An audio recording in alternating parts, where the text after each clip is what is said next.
పల్నాడు జిల్లా వినుకొండ నియోజకవర్గంలోని బొల్లాపల్లి మండలం దోమలగుండం గ్రామం తెలుగుదేశం పార్టీకి చెందిన 30 కుటుంబాలు వినుకొండ శాసనసభ్యులు బొల్ల బ్రహ్మనాయుడు ఆధ్వర్యంలో వైఎస్ఆర్ కాంగ్రెస్ పార్టీలోకి చేరగా వారికి పార్టీ కండువా కప్పి పార్టీలోకి ఘనంగా ఆహ్వానించారు వినుకొండ శాసనసభ్యులు బొల్ల బ్రహ్మనాయుడు.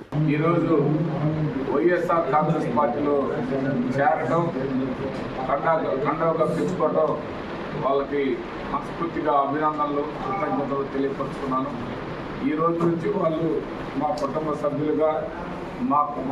సభ్యులుగా భావించి మన పార్టీలో అన్ని విధాల వాళ్ళకు కూడా అవకాశాలు కల్పిస్తామని, ఆ అవకాశాలు పూర్తి స్థాయిలో వాళ్ళకి ఏర్పాటు చేస్తామని సందర్భంగా తెలియపరచుకుంటూ, మరి గతంలో ఇప్పుడు వీళ్ళందరూ కూడా పేర్లు చేరినటువంటి వాళ్ళు కోలేపల్లి గురవయ్య, రవీంద్ర, రాజబాబు, గురవయ్య, కిరణ్, యేసుబాబు, ఆనందబాబు, భాస్కర్ బాబు, నాసర్ బాబు, దుర్యంతు బాబు, నవీను, వాళ్ళ కుటుంబాలన్నీ కూడా ఈరోజు వైఎస్ఆర్ కాంగ్రెస్ పార్టీలో చేరడం చాలా సంతోషం. వారికి మనస్ఫూర్తిగా అభినందనలు, శుభాభినందనలు తెలియపరచుకుంటూ, ఎప్పుడు కూడా మీ అందరికీ నేను అండగా ఉంటాను, మీతో పాటు ఉంటాను. మన ప్రాంతం అభివృద్ధి కోసం నా ప్రయత్నం చేస్తాను.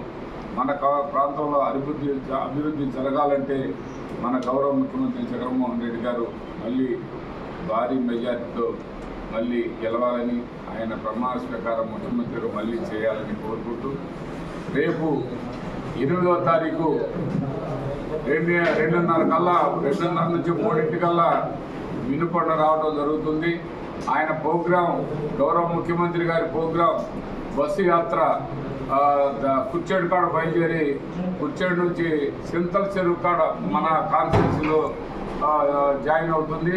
చింతల చెరువు నుంచి మన ఐనుగోలు మీదుగా మన సిగిటిపాలెం, దాని దగ్గర నుంచి వినుకొండ రావడం జరిగిందని, అందరూ కూడా భారీగా ప్రజలందరూ రావాలని కోరుకుంటూ, మరి ఈరోజు పార్టీలో జాయిన్ అయిన ప్రతి ఒక్కరికి పేరున కృతజ్ఞతలు తెలియపరచుకుంటూ, ఆ ఊరు నాయకులు కూడా, ప్రెసిడెంట్ గారికి కూడా చెప్తున్నాను, ఇక నుంచి వాళ్ళు కూడా అన్నింటిలో భాగస్వాములు కావాలని మనస్ఫూర్తిగా కోరుకుంటూ సెలవు తీసుకుంటాను. మరిన్ని అప్డేట్స్ కోసం మా ఛానల్ని సబ్స్క్రైబ్ చేయండి.